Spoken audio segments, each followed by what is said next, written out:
부자들이 사용하는 이 4층 연산 기술에 대해서 알아보겠습니다. 그 전에 여러분 아마 이런 생각하실 거예요. 그러면 강사님은 돈을 많이 버세요? 강사님은 부자세요? 이런 마음이 들 거예요. 저는 어렸을 때 부모님이 이혼을 하시면서 어머니 아버지가 헤어지셨어요. 일단 벌써 우리 집은 부자가 아닌 거 티가 나죠. 아버지는 또 그 충격으로 술을 엄청 드셨어요. 저는 완전 멘붕이었고 할아버지 할머니가 저희를 걷어서 키워주셨어요. 그렇게 제가 쭉 올라오다가 제가 이제 대학교 공부도 못했습니다. 대학교 졸업하고 나서 진짜 제 인생에 중요한 공부 3가지를 했거든요. 첫 번째는 뭐냐면 공부에 대한 공부를 그때 했어요. 혹시나 여러분들이 오늘 물론 조금은 들어가 있지만 공부에 대한 공부 무조건 하세요. 왜? 돈과 연결이 돼 있어요. 자, 두 번째 공부는 뭐냐면 바로 돈에 대한 공부를 안 하고 돈을 벌기 시작했고요. 그리고 그렇게 썼습니다. 마지막 3번째는 시간에 대한 공부를 하기 시작했어요. 이게 3개가 다 공부, 돈, 시간 다 떨어져 있는 것 같지만 알고 보면 다 연결고리가 되어 있어요. 자, 아무튼 이렇게 저는 공부를 하면서 계속해서 제 캐리어를 쌓아갔어요.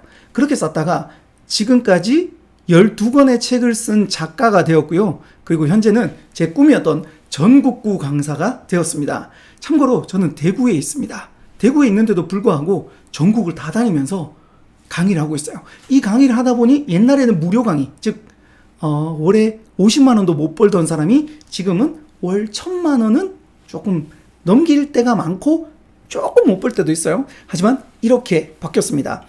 예전에 제가 그 버킷리스트를 적어놨어요. 여기 보시면 이게 너무 작아서 확대를 해놨습니다.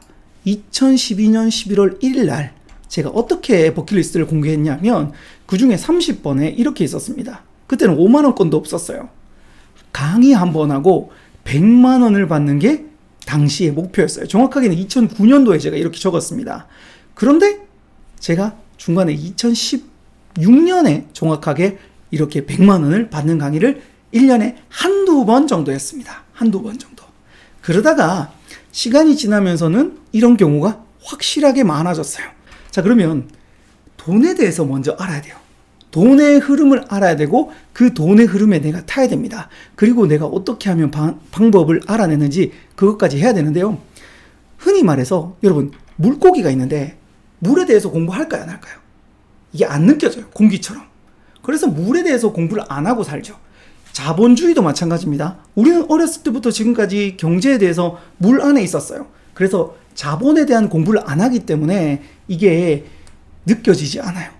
저 또한 그렇게 했고 대학교 졸업하고 나서 공부를 하기 시작했는데 이 영상을 보신 여러분들이라면 저보다 더 큰 돈을 벌 것이라는 확신을 하면서 이번 강의 끝까지 한번 들어보시면 감사하겠습니다. 자, 그러면 첫 번째 질문부터 하나 할게요. 돈이란 무엇일까요? 우리 주변은 자본주의라는 돈이 돌아가고 있어요. 그러면 돈이란 무엇일까요? 저는 이 돈이라는 어원을 보니까 돌고 돌아서 돈입니다. 즉, 제 주머니에 있는 돈이 누군가의 주머니로 갔다가 누군가의 주머니가 예를 들어 전주대학교에 갔다가 전주대학교에서도 또 뭔가를 구매하고 뭔가를 짓고 이렇게 하겠죠. 그럼 건설사로도 들어가고 이렇게 도는 거예요. 뱅글뱅글 돕니다. 그런데 부자는 그러면 어떤 사람이 부자가 되느냐? 정말 쉬운 것부터 알려드릴게요. 내 주머니에 들어오는 돈의 크기를 늘리고요.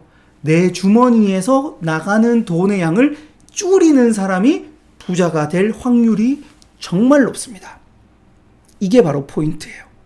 그렇게 저는 그 많은 돈을 들어오게 하는 방법, 그리고 덜 나가게 하는 방법, 이게 더하기 빼기 방법이에요. 돈을 더하는 3가지 방법, 의미가 있는데요. 첫 번째는 뭐냐면 더 많이 버는 방법이에요. 현재 내가 하고 있는 일에서 더 파이프라인을 더 키우는 방법이에요. 예를 들어 제가 예전에는 무료 강의를 시작했어요. 그렇게 하다가 강의가 이제 조금 더 큰 강의가 들어오는 거예요. 시간당 한 3만 원 정도 받는 그런 강의가 오는 거예요. 그러다가 제가 한 10만 원으로 늘리고 싶었어요. 그래서 조금 늘리고 또 30만 원 늘리고 그리고 감사하게 이번에 또 이렇게 늘려놨죠. 이런 것들처럼 제가 현재 하고 있는 일에서 역량을 높여서 현재 파이프라인을 더 키우는 방법이 1번 방법입니다. 2번 방법은 뭐냐면 또 벌기입니다. 즉 현재 강의를 하고 있죠. 강의만 하고 있는데 온라인 강의를 한다든지 아니면 영상을 올려놓는다든지 안 그러면 제가 책도 쓰잖아요. 책을 써가지고 뭐 소책자라든지 이런 것들을 통해서 들어오게끔 하는 엔잡이라고 하죠. 그래서 뭐 다른 아르바이트 해도 되는데 뭐 사람마다 이건 다르겠죠. 세 번째는 더 오래 벌기입니다.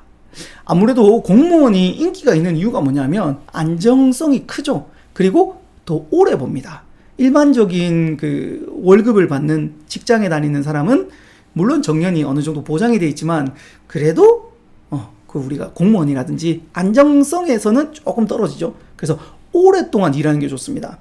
예를 한번 들어볼게요. 제가 옛날에 그 MC를 하고 싶었어요. 근데 MC의 수명은 대충 한 45에서 50 정도까지가 기본적인 거예요. 물론 송혜 선생님처럼 그렇게 오래 사신 거나 아니면 오래된 케이스는 거의 잘 없어요. 대부분 한 45 아래 위에서 거의 수명이 다 합니다. 근데 강사는 어때요? 강사는요, 제가 봤을 때 60에서 뭐 아니면 70까지도 갈 수 있어요. 평균적으로 봤을 때. 그렇게 어떤 일을 하면서 더 오래 벌는 것 또한 하나의 방법이기도 합니다. 이 낯선 시도를 덕분에. 그래서 대학생들이라면 반드시 많은 경험을 하십시오. 단 맨날 똑같은 경험을 하지 마십시오. 다른 경험을 하시는 게 여러분들의 포인트입니다. 그리고 이 포인트를 찾게 되면 여러분들께 어떻게 보면 더하기로서 큰 돈을 불러올 수 있는 그 스윗스팟을 찾게 됩니다. 아무튼 첫 번째 영상은 여기까지 하고요. 이어서 다음 영상에 더하기 방법 조금 더 알아보고요. 그리고 이제 빼기, 곱하기, 나누기까지 계속해서 알아보도록 하겠습니다.